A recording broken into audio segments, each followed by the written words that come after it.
You ever feel like you're doing everything right, but nothing's working out? Like the harder you push, the further behind you fall? That was Simon. Every morning at 5 a.m., while the village was still asleep, Simon was already awake. Not because he wanted to be, because he had to be. This is his story, and I promise you, it's gonna hit different. Simon was a plumber, not the kind you call for fancy renovations.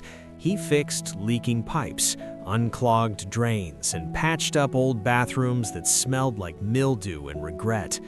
His hands were rough, scarred from years of crawling under sinks and wrestling with rusty bolts. His knees ached every time he stood up. He was only 32, but his body felt 50. He lived in a small house at the edge of the village. The paint was peeling. The roof leaked when it rained. Ironic, isn't it? A plumber whose own roof leaks. But Simon didn't have time to fix it. He was too busy fixing everyone else's problems. Every single day he worked. Weekends didn't exist for him. Holidays? Forget it. While other families gathered for meals and laughter, Simon was elbow deep in someone's broken toilet. And the money? Barely enough. He charged fair prices, too fair, some said. But Simon couldn't bring himself to overcharge people. These were his neighbors, families struggling just like him. So he worked harder, took more jobs, woke up earlier, stayed out later. He told himself, if I just work harder, things will get better. But they didn't. His bills piled up, his savings stayed at zero, and every night when he finally dragged himself home, he'd sit at his kitchen table, stare at his calloused hands, and wonder, what am I doing wrong? Then one Tuesday, everything fell apart. Simon got a call from Mrs. Chin. Her kitchen pipes had burst. Water was flooding everywhere. It was an emergency. He rushed over, worked for 6 hours straight, fixed everything. She thanked him, paid him, and he left. On his way home, his truck broke down, right there in the middle of the road. The repair shop said it would cost more money than he'd made that entire week. Simon sat on the curb next to his dead truck. The sun was setting. The sky was turning that deep orange color that's supposed to be beautiful, but right then, it just felt like the day mocking him. He called his younger brother, David. David worked at a bank in the city. He wore clean clothes, had smooth hands, and never woke up at 5 a.m. unless he wanted to. "Can you lend me some money?" Simon asked. His voice cracked a little. He hated asking.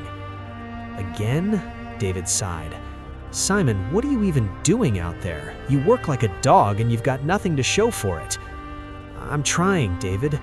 "Trying isn't enough. You need to work smarter, not harder.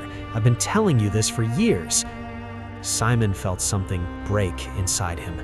Not anger, something quieter, something that hurt more. "I'll figure it out," he mumbled, and hung up. He sat there for another hour, watching people drive by in their cars, going home to their families, their warm dinners, their functioning roofs. And for the first time in his life, Simon thought about quitting. A week later, Simon was fixing a pipe at the village school. The old janitor, Mr. Lau, was watching him work. Mr. Lau was ancient. Nobody knew exactly how old. He'd been the janitor there as long as anyone could remember. "You're always working," Mr. Lau said, leaning on his mop. "Yeah," Simon replied, not looking up. "Bills don't pay themselves." "But you're always tired." Simon stopped, looked at him. "What's your point?" Mr. Lau smiled, not a mocking smile, a kind one. "You remind me of myself 40 years ago."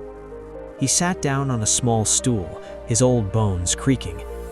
"I used to think if I just cleaned harder, mopped faster, worked longer hours, they'd appreciate me more, maybe pay me better.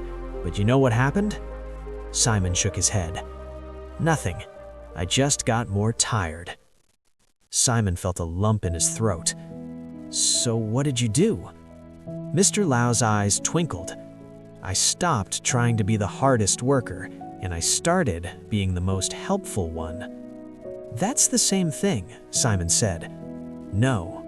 Mr. Lau leaned forward. It's not. He pointed to the pipe Simon was fixing. You're great at fixing problems after they happen, but do you ever teach people how to prevent them? Simon blinked. Do you ever show Mrs. Chen how to spot a leak early? Do you tell families how to maintain their pipes so they don't call you in a panic at midnight? If I did that, Simon said slowly, they wouldn't need me as much. Mr. Lau laughed, a deep, wheezy laugh. And that's where you're wrong, my friend. They'd need you more, but in a different way. Simon didn't really understand what Mr. Lau meant, not right away, but something about that conversation stuck with him. So the next time he fixed someone's sink, he didn't just fix it and leave. He showed them what caused the problem, taught them what to watch for, gave them tips. Some people seemed annoyed. They'd paid him to fix it, not lecture them. But others listened. They thanked him. They told their friends. And then something strange happened. People started calling him before things broke, asking for advice, asking him to check their pipes, asking him to teach them. He started running small workshops at the community center, basic plumbing maintenance, how to prevent expensive repairs. He charged for these workshops, not much, but consistent. And slowly, something shifted. He wasn't waking up to emergencies anymore. He wasn't running himself into the ground. He was still working hard, but differently. His income, it actually started to grow, not because he was working more hours, but because people valued what he knew, not just what he did.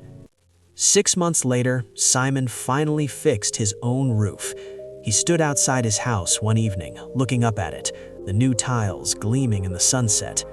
David called him that same night.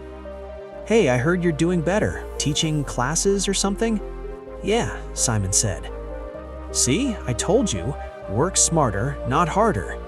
Simon almost agreed, but then he stopped. "Actually," he said, "it's not about working smarter. It's about working differently. It's about helping people in a way that lasts." There was silence on the other end. "Anyway, I gotta go. I'm cooking dinner. For the first time in months, I'm actually home before dark." Simon still works hard. He probably always will, but he's not drowning anymore, because he learned something most of us never do. Working harder only gets you so far, but working in a way that creates real value, that changes everything. It's not about doing more, it's about doing what matters. And sometimes the thing that matters most isn't fixing the problem, it's making sure it doesn't happen again. What's something you're working really hard at right now? Drop it in the comments, let's talk about it. And if this story hit you in some way, share it with someone who needs to hear it. See you in the next one.